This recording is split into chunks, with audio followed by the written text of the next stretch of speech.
Channel happy TV family. তোমরা সবাই কেমন আছো? আশা করছি সবাই খুব খুব খুব ভালো আছো। আমি আমার ফ্যামিলি সবাই খুব ভালো আছি। আমি পাপিয়া চলে আসলাম প্রত্যেক দিন সকালের মতন আজকেও সকালবেলা একটা মিষ্টি সুন্দর ব্লগ ভিডিও নিয়ে তোমাদের সামনে। তো দেখতেই পাচ্ছ বন্ধুরা, একদম হাতে যত স্পিড ছিল ততটা স্পিড দিয়ে একদম রান্নাঘর পরিষ্কার করতে লেগে গেছি। না না, এটা কিন্তু আদৌ রিয়েল স্পিড না, এটা হচ্ছে এডিটিং এর খেলা। আদৌ যদি এতটা স্পিড হতো তাহলে কি আর কাজ করতে আমাদের ঘরের বউদের এত সময় লাগতো? না গো না, অতই। ভাবছিলা তো বন্ধুরা এতক্ষণ ধরে ঠুকঠুক করে কি থেতো করছি কাপে? বলছি দাঁড়াও। আরে বরমশাই কাজে যাবে না, তার জন্য সকালবেলা এখন তো বেশ ভালোই মোটামুটি ঠান্ডা পড়ে গেছে, একটু আদা চা করে দিচ্ছি, মানুষটা যেন খেয়ে যেন একটু ঠান্ডাটা কমে। ওই জন্য একটুখানি সকালবেলা আদা চা প্রত্যেক দিনই করে দিই, এর মধ্যে দিই একটুখানি এলাচ দিই, একটু তেজপাতা দিই, একটু ঝাঁঝ টাইপের আর কি। তো চলো চাটা নামিয়ে নিয়ে বরমশাইকে দিয়ে দিয়েছি, আর ওইদিকে বসে চা খাচ্ছে রোদে আর কি, আর আমি এদিকে ঘরটা মুছে নিচ্ছি। আজকে কিন্তু বেশ সকাল সকাল আমার অনেকটা সকাল সকালই বলতে পারো কাজ হয়ে গেছে। কেন কি করে হলো আমি নিজেও জানি না। আদৌ কি আমার হাতে কি সত্যি কি জাদু হয়ে গেছে জানি না বন্ধুরা, কিন্তু আজকে আমার অনেকটা সকাল সকালই কাজ হয়ে গেছে বলতে পারো। তারপর ওইদিকে ঘর দুয়ারটা মুছে নিয়ে আমি এদিকে চলে এসেছি সোজা ঠাকুরতলায়। আর ওইদিকে বরমশাই কিন্তু এতবেলা খেয়ে কিন্তু কাজেও চলে গেছে। ঠিক আছে, চা মুড়ি খেয়ে বেচারি একদম কাজে চলে গেছে, আর আমি এদিকে লেগে গেছি একদম সংসারের বাদ বাকি কাজকর্ম যেগুলো বাকি ছিল। তো ঠাকুরতলাটা ধুয়ে চলে যাবো এবার গোয়ালে। তো চলো আজকে এই যে অনেক দিন পর কিন্তু বন্ধুরা গোয়ালে আসলাম, বেশ 4-5 দিন পর, ধরো 4-5 দিন পর গোয়ালে এসে আজকে গোবরটা নিয়ে দিয়েছিলাম লাঠি। আজকে গোবর লাঠিটা তোমাদের সঙ্গে আর শেয়ার করা হয়নি, কেন বলো তো? আজকে অনেকটা সকালবেলা ঘুম থেকে উঠেই একদম গোয়ালে চলে এসেছিলাম, এসেই আগে গোবরটা নিয়ে লাঠি দিতে বসে গেছিলাম, কেননা লাঠি দিতে তো একটু সময় লাগে। আমার সমস্ত কিছু কমপ্লিট করে বন্ধুরা ঢুকে গেছি ঘরে। আর মেয়ে ঘুম থেকে উঠে পড়েছে, মেয়েকে বাইরে থেকে উঠান চাটাচ্ছিলাম আর রীতিমতো ডাকছিলাম, আমি মানে ও টোট করে আমার চিলদানিতে উঠে পড়েছে রীতিমতো। মেয়ে ঘুম থেকে উঠে গেছে পটিতে। পটিতে বললাম এটা একটাই কারণ আমি আমার সমস্ত কিছু তোমাদের সাথে যেহেতু শেয়ার করি, এটা কেন শেয়ার করবো না, তো সেহেতু বললাম। তো যাই হোক, মেয়ে গেছে ঘুম থেকে উঠে পটিতে, আর আমি এদিকে মেয়ের জন্য দুধটা জাল দিয়ে নিচ্ছি। মেয়ে এসে ব্রাশ করবে, ব্রাশ করে নিয়ে মেয়েকে খাই দেবো হরলিক্স দিয়ে দুধ।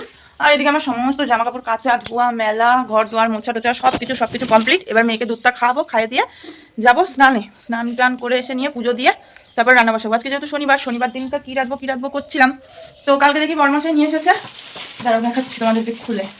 আমিও খুলে দেখিনি, তো এটা আমি জানি না অতটাও ভালো কী করে রাঁধতে পারবো, কীরকম টেস্ট হবে, বাট টেস্টটা তো আমি করবো খুব সুন্দর করে রান্না, কেননা পনির আমারও খুব প্রিয় একটা খাবার। তো এই যে ভাজা পনির নিয়ে এসছে বরমশাই কালকে। তো আজকে করবো পনিরের তরকারি আর মুগের ডাল, মাখো করে পনিরের তরকারি করবো আর মুগের ডাল, ব্যাস এই হলো আমাদের আজকে দুপুরের মেনু, তোমাদেরকে বলেই দিলাম। তো স্নান করে এসে রান্না করার অপেক্ষা। তো চলো মেয়ে আসুক, মেয়েকে আগে খাইটাই দিয়ে রেডি করে দিয়ে নি, তারপরে পরের কাজ পরে, আগের কাজটা আগে তো করে নি, আগেটা ভেবে তো নি। মনটা যে কি শান্তি লাগছে বন্ধুরা সেটা তোমাদেরকে বলে বোঝাতে পারবো না। দিদি এখনই জাস্ট ফোন করলো, দিদি এখনই ফোন করে খবর দিল কি যে বুনু বাবাকে রাস্তায় খুঁজে পেয়েছি, আমি খুঁজতে বেরিয়েছিলাম তো খুঁজে পেয়েছি, তো বাবাকে এখন নিয়ে আমি বাড়িতে যাচ্ছি। তো মনটা এখান থেকে যে কি শান্তি লাগলো। আমি বললাম যে বাবা কি করছিল, বললো যে বাবা এক জায়গায় বসে বসে নাকি ঘাস বাচ্ছিল, রাস্তায় বসে ঘাস বাচ্ছিল। তাই বুঝতে পেরেছো আমার মেন্টালিটিটা কোথায় চলে গেছে আমার বাবা। তো যাই হোক, সেগুলো বলে তো আর কিছু করার নেই বন্ধুরা। কি হবে বলো, মানুষের যখন কপালে দুঃখ থাকে এরকম করেই হয়। আমার বাবা কোনোদিনও জীবনে সুখ পেলো না, সারা জীবন দুঃখই করে গেল। কোনোদিনও শুনলাম না যে আমার বাবা এই টাইমটা সুখের মুখ ছিল। আমার বাবা 12 বছর বয়স নাকি আমার বাবা মানে নিজে ওনার বাবাকে হারিয়েছে, মানে আমার ঠাকুরদাকে হারিয়েছে। তো সেই থেকে আমার বাবা কাজ করতো, সেই থেকে কষ্ট করতো, ঠিক আছে। তো সেই 12 বছর থেকে আমার বাবার বয়স এখন প্রায় 60-65 বছর বয়স, তো এখনও সেই কপালে কষ্ট। আগে সেই কষ্টটা চাইতে এখনের কষ্টটা যেন আরও বেশি। আগে তাও ধরো কাজ করতো, খাটতো পিটতো একরকম, কিন্তু এখনের কষ্টটা আরও অন্যরকম। তো যাই হোক, তো আমি স্নান করে চলে এসেছি বন্ধুরা। স্নান করে এরকম রান্নাও বসিয়ে দিয়েছি, আমার ভাতও হয়ে গেছে, এখানে ফ্যান ঝাড়াতে দিয়ে দিয়েছি।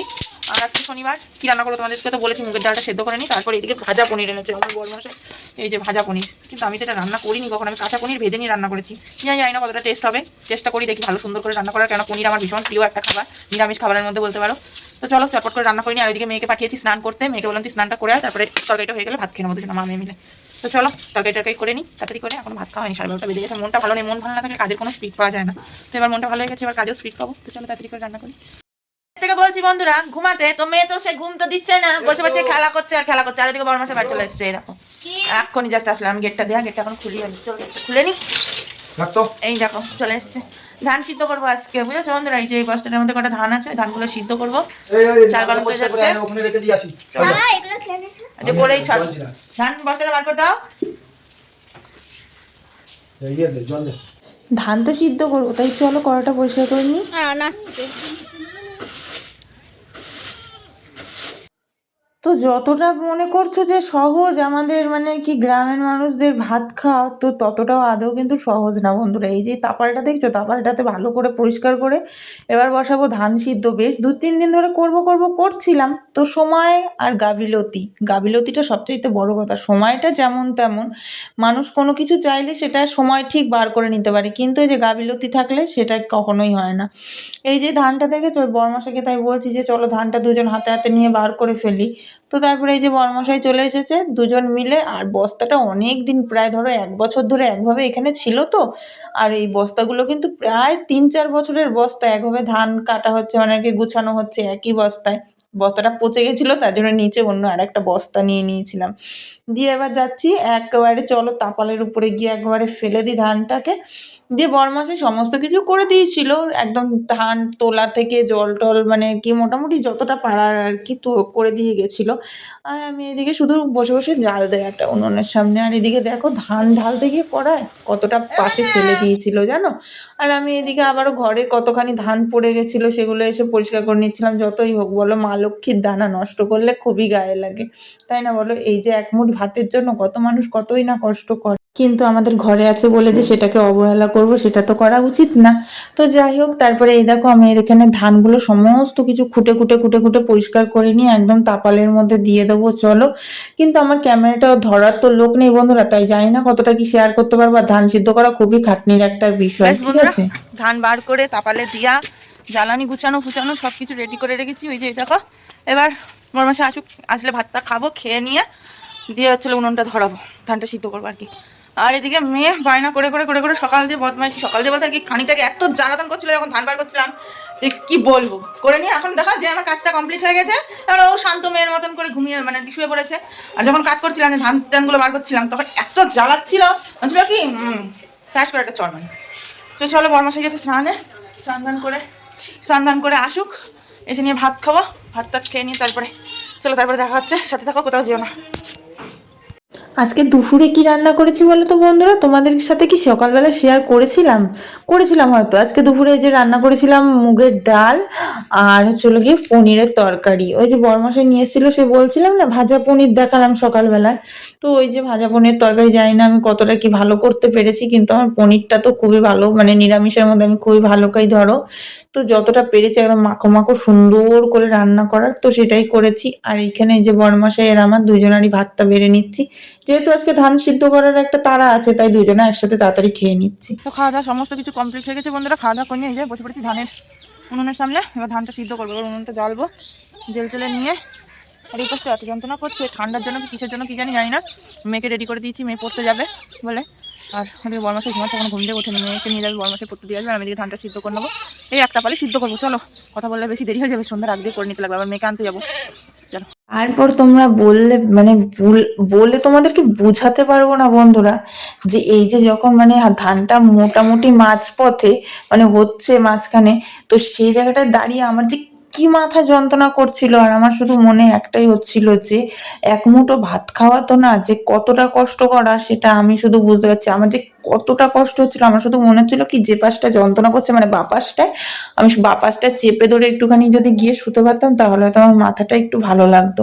তো এরকমই। আর এই যে এখানে দেখো বরমাসিকে বলেছিলাম সুপুরির মানে আর কি সুপুরি গাছের যে ডেগো না কি বলে, তো ওগুলো এনে দিতে বলেছিলাম, তো বরমাসি ওগুলো এনে দিয়েছিল। আর ধান সিদ্ধ করার জন্য ওইটাই আমি মানে আর কি জ্বালানি হিসেবে খুব ভালো।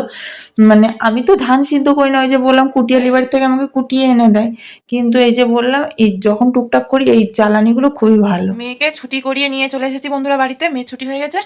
ধান সিদ্ধ করে নিয়ে সমস্ত কাজ বাজ কমপ্লিট করে মেয়েকে ছুটি করে নিয়ে সন্ধ্যাবেলা টিফিন হাতে করে নিয়ে বসে পড়েছি। সন্ধ্যাবেলা খাবো কেক, দুটো কেক নিয়ে আসলাম মেয়েকে পড়ার দিয়ে নিয়ে আসানোর সময়, দুটো কেক নিয়ে আসলাম। এই কেকগুলো কতদিন খাই না, তার জন্য খুব খেতে ইচ্ছা করলো, তাহলে কি দুটো নিয়ে যাই। আমার মেয়ে আবার এই সমস্ত অত ভালোবাসে না, ওর একটু লেস একটু কুরকুরে ব্যাস। কিন্তু আমি তো ওগুলো কিনে দিইনি, তাই মেয়েকে কিনে দিচ্ছি খেজুর, মেয়ে খেজুর খেলো আর একটুখানি গজা খেয়ে জল খেলো, দিয়ে নিয়ে গেছে মেজমার ঘরে। তো বলছে ও আমি তো আজকে তো সারাদিনে তো যাইনি, আমাকে একটু যেতে দাও। আমি বলছি যা, গিয়ে ঘুরে আয়, তারপরে আমি রুটি করবো আর ওকে পড়াতে বসবো। এদিকে রুটি করবো, আমিও খেয়ে নিই একটুখানি কেক, দুটো কেক খেয়ে নিয়ে একটু জল খেয়ে তারপর রুটি আটা মাখতে যাবো। শনিবার কি তরকারি করবো ভাবছি, মানে কি বলতো বাটি চচ্চড়িতে না একটু পেঁয়াজ না দিলে ভালো লাগে না, একটু পেঁয়াজ টিয়াজ দিলে বাটি চচ্চড়িতে জমে ক্ষীর হয়ে যায় তরকারিটা। যেহেতু শনিবার ওগুলো তো দিতে পারবো না, দেখা যাক কী করে করি, করতে তো হবে, খেতে তো হবে। চলো সাথে থাকো, যাই করি তোমাদের সাথে তো শেয়ার করবো। জানি না আজকের ব্লগটায় আমি কতটা কি গুছিয়ে কথা বলতে পেরেছি না পেরেছি বন্ধুরা। যদি কোনো ভুল ত্রুটি থেকে থাকে তো সবাই অবশ্যই একটু নিজের বোন বা দিদি ভেবে ক্ষমা করে দিও, কেননা মাথা যন্ত্রণা আমার এখনো কমেনি। তো চলো আজকের ব্লগটা এখানে শেষ করছি। সবাই ভালো থেকো, সুস্থ থেকো, tata, bye bye, good night.